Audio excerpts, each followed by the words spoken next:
Et nous voilà pour la troisième et dernière partie de notre série sur les Médicis. Pour ceux qui nous rejoignent en cours de route, un bref rappel des événements marquants. Dans la première partie, nous avons vu comment les Médicis, depuis des débuts modestes, se sont hissés au sommet du pouvoir florentin. Nous avons suivi Giovanni et Cosimo de Médicis, leur succès dans les banques, leur mécénat artistique et leurs alliances politiques habiles, puis avec Lorenzo le Magnifique, Florence a brillé comme une véritable phare de la Renaissance.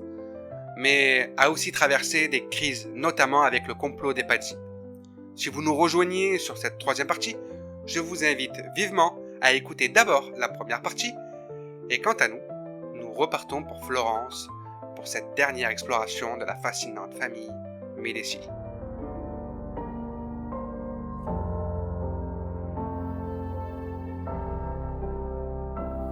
Bienvenue sur le podcast Raconte-moi son histoire.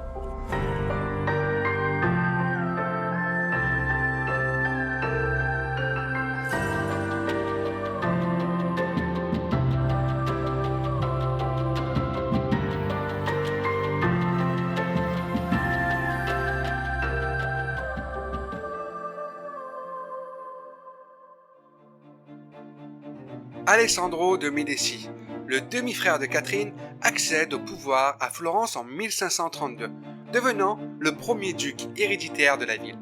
Connu pour son goût prononcé pour les plaisirs et la compagnie féminine, Alessandro semblait imprudent dans la gestion de ses relations de confiance. Son propre cousin, Lorenzino de Médicis, qu'il considérait comme un proche allié, le trahit en 1537, l'assassinant dans ce qu'il justifia comme un acte de libération contre la tyrannie. Cependant, cet acte n'a pas eu l'effet escompté. Au lieu d'être accueilli comme un libérateur, Lorenzino a dû fuir Florence, où le peuple ne le soutenait pas du tout. Dans les années qui suivent, Cosme Ier, issu d'une branche éloignée des Médicis, prend les rênes du pouvoir et voit en Lorenzino une menace potentielle. En 1548, pour garantir la stabilité de son règne sur la Toscane, Cosme aurait fait assassiner Lorenzino, neutralisant ainsi toute tentative de revendication du pouvoir par d'autres membres de la famille. Trois grandes maisons sont représentées dans la figure de Cosme Ier. Il est fils de Maria Salviati, membre influente de la maison Salviati, et petit-fils de la redoutable Caterina Sforza. Il est également l'arrière-petit-fils de Giovanni Gibisci de Médicis, le fondateur de la dynastie dont nous avons parlé dans la première partie. Dès son arrivée au pouvoir, Cosme se montre bien plus difficile à contrôler que ne l'espéraient les conseillers de Florence.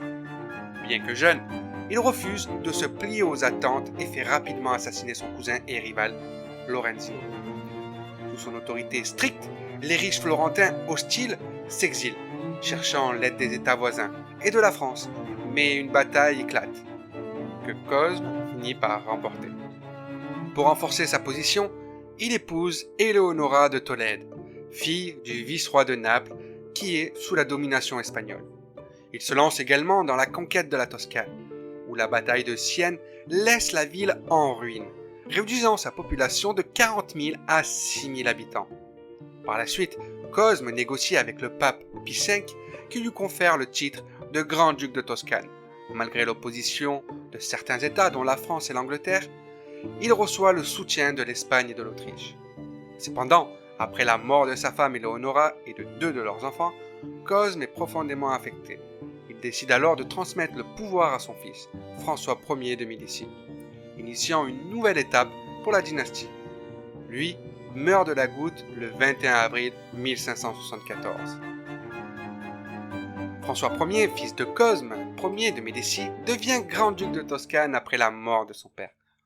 En 1565, il épouse Jeanne d'Autriche, une archiduchesse de la maison des Habsbourg, qui lui donne 8 enfants. Leur union scelle un rapprochement entre Florence et l'Empire austro-hongrois, contribuant à renforcer l'influence des Médicis. Parmi leurs enfants, on retrouve Marie de Médicis, qui épousera le roi Henri IV de France et qui sera assassinée. Et, par la suite, elle deviendra reine de France, unissant ainsi les Médicis à la monarchie française une nouvelle fois après Catherine. Grand passionné d'art et de sciences, François Ier continue le mécénat de sa famille. Il investit particulièrement dans l'alchimie et la chimie, faisant importer de Chine des porcelaines que ses experts étudient pour tenter de reproduire la technique. Grâce à son initiative, Florence produit sa propre porcelaine, marquant une première en Italie. Cependant, son règne est assombri par les tensions internes. François est impliqué dans la mort suspecte de 2 Médicis qui étaient anti-Médicis. Sa sœur, Isabelle de Médicis, et sa belle-sœur, Leonora Alvarez de Toledo, assassinés par leurs maris respectifs sous ses ordres. Il suscite aussi des controverses en épousant en seconde noces Bianca Capello, une noble vénitienne, après la mort de Jacques. Cette relation, jugée scandaleuse, ajoute aux frictions au sein de la cour. En 1587, alors qu'il participe à une chasse avec son frère Ferdinand, il tombe gravement malade et décède mystérieusement 11 jours plus tard. Sa nouvelle épouse, Bianca, meurt également peu après, alimentant les rumeurs d'empoisonnement orchestrées par Ferdinand. Cet événement lui permet de devenir grand-duc de Toscane, bien que des soupçons planent encore aujourd'hui sur sa possible implication dans cette fin tragique.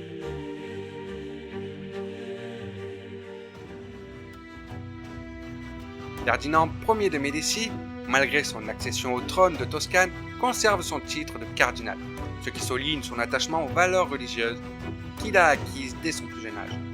En tant que grand-duc, il épouse Christine de Lorraine en 1589, la petite-fille de Catherine de Médicis. Un mariage qui renforce ses alliances en Europe.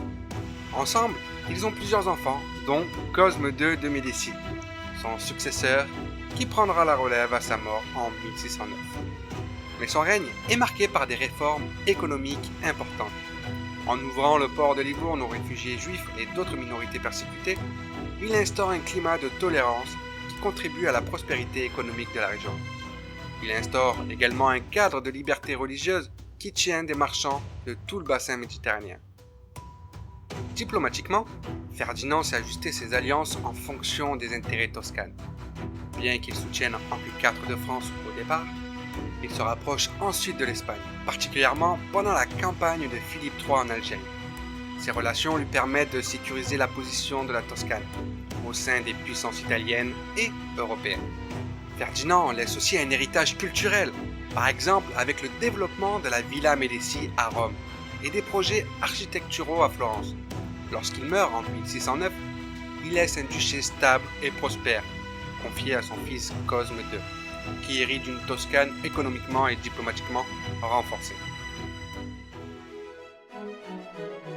Lorsque Cosme II monte sur le trône, il a 19 ans, mais son règne est marqué par sa santé fragile, qui limite sa capacité à gouverner pleinement.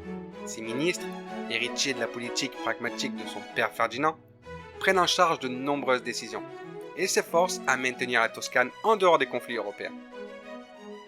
Marié à Marie-Madeleine d'Autriche, sœur de l'impératrice d'Espagne, il renforce ainsi les liens entre Florence et la maison des Habsbourg.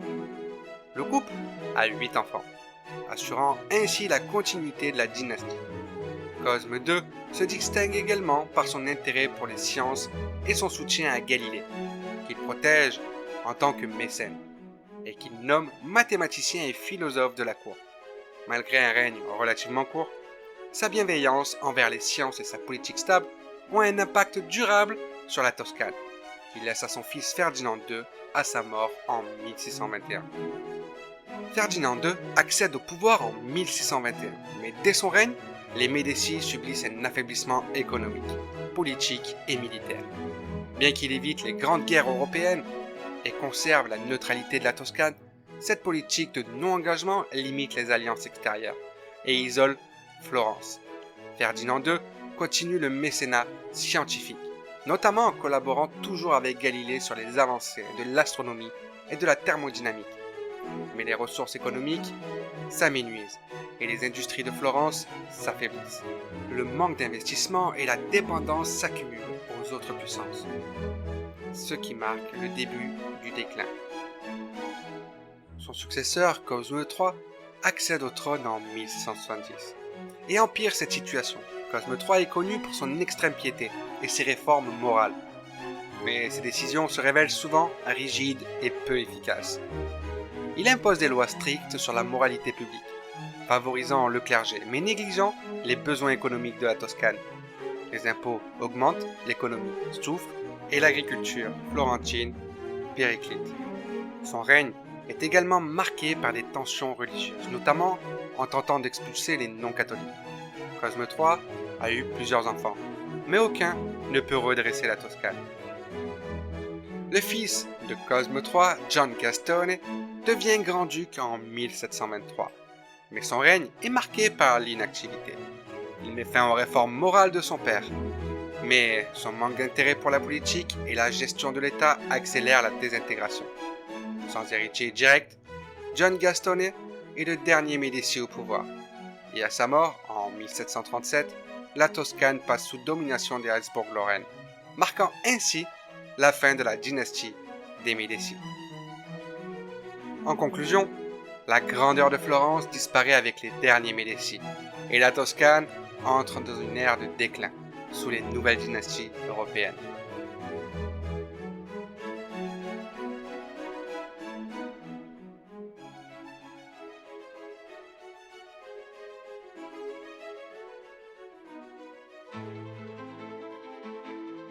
Et voilà, nous sommes à la fin de cette troisième et dernière partie sur les Médicis. Waouh! Quelle famille qui a régné sur Florence plus sur la Toscane pendant près de 300 ans, de 1434 à 1737. Les retours de situation entre frères et cousins pour accéder au trône étaient nombreux et la trahison pouvait surgir de n'importe où. En tout cas, j'espère que vous avez passé un bon moment en ma compagnie. Pour nous aider à donner un peu plus de visibilité, il vous suffirait de prendre quelques secondes pour noter ce podcast. C'est important pour nous. Si vous aimez débattre, n'hésitez pas à venir sur le site raconte-moi-son-histoire.com ou simplement à nous contacter sur les réseaux sociaux, Instagram, X, Facebook. Vendredi prochain, ne ratez pas le prochain épisode qui sera sur une autre famille italienne, les Sforza ou les Borgia. Et vous le saurez uniquement vendredi. Allez, c'était Michael et je vous dis ciao!